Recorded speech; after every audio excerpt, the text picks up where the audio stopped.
Assalamualaikum warahmatullahi wabarakatuh. Sebelumnya, perkenalkan nama saya Abdullah. Saya dari Prodi Kimia, Fakultas Sains dan Teknologi Universitas Islam Negeri 4 Palembang. Di sini saya akan menjelaskan mengenai sintesis 3,4,4 trimetoxikalkon dan karakterisasinya. Nah, jadi pada kesempatan ini saya akan mereview mengenai jurnal ini. Nah, sebelumnya yang akan saya lakukan terlebih dahulu adalah mereview masalah latar belakang ataupun pendahuluan. Jadi pada jurnal ini yang melatar belakangi dibentuknya suatu jurnal ini, yang pertama itu karena berdasarkan pemahaman yang saya baca bahwa kalkon ini merupakan satu senyawa metabolis sekunder golongan flavonoid. Nah, jadi suatu senyawa kalkon ini tuh banyak digunakan dalam suatu sintesis, sehingga ataupun sangat diperlukan oleh tubuh. Maka dari itu senyawa kalkon ini tuh merupakan suatu senyawa yang terbatas, karena senyawa kalkon ini terkandung dalam suatu bahan alam, merupakan suatu bahan alam yang terkandung pada suatu tumbuhan. Tetapi senyawa kalkon ini itu sulit diisolasi karena adanya suatu enzim kalkon sintetase.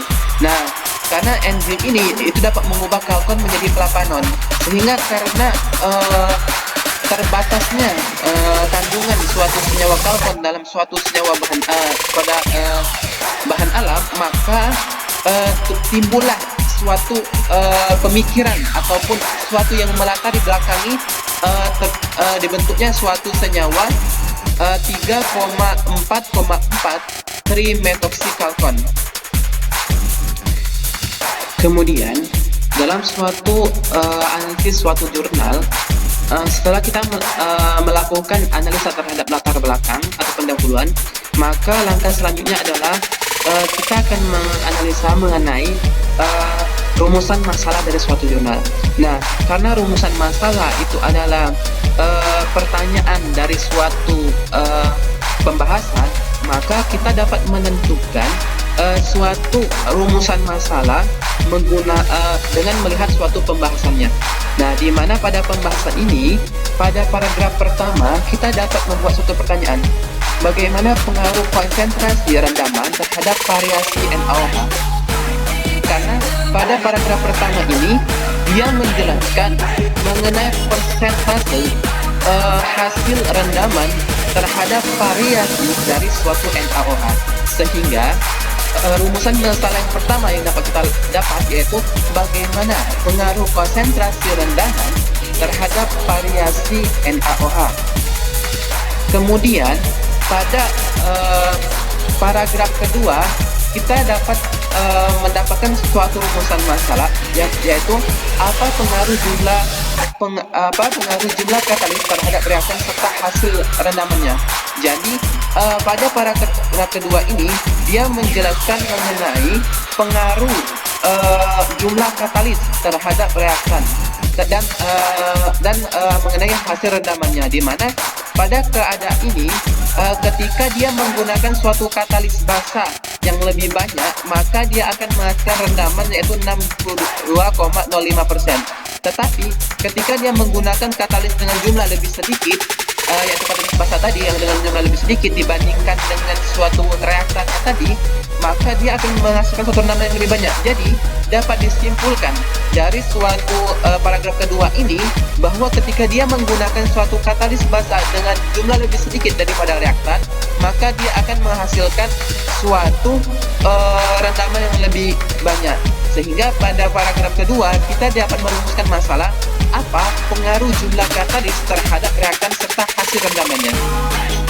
Kemudian pada paragraf ketiga mengenai variasi waktu, di mana pada paragraf ketiga ini kita dapat merumuskan masalah mengenai bagaimana pengaruh variasi waktu terhadap rendaman, di mana pada keadaan ini variasi waktu itu mempengaruhi rendaman sintesis yang kita lakukan, sehingga di mana pada keadaan ini peningkatan rendaman itu terjadi pada 1 sampai 3 jam dan pada waktu 4 sampai 6 jam terjadi penurunan. Sehingga rumusan masalah yang dapat kita buat yaitu bagaimana pengaruh waktu terhadap variasi waktu terhadap hasil rendaman. Kemudian ini sama pada paragraf selanjutnya. Nah, kemudian pada paragraf ini kita dapat membuat atau merumuskan masalah bagaimana hasil serapan UV dan NMR terhadap hasil sintesis. Di mana pada paragraf ini dia menjelaskan mengenai serapan panjang gelombang yang dilakukan pada suatu instrumen UV dan serapan yang dilakukan dengan spektrometer HNMR. Sehingga pada rumusan masalah yang keempat kita bisa membuat pertanyaan bagaimana hasil serapan UV dan NMR terhadap senyawa 3,4,4 trimethylsikalkon. Nah, sedangkan yang di bawahnya sama, dia juga menjelaskan hasil serapan tadi. Mungkin itu adalah 4 rumusan masalah yang dapat kita ambil dari jurnal ini.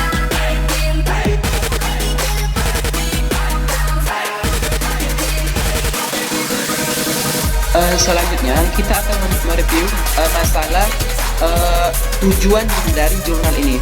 Nah, berdasarkan tujuan itu merupakan satu pertanyaan dari suatu kesimpulan.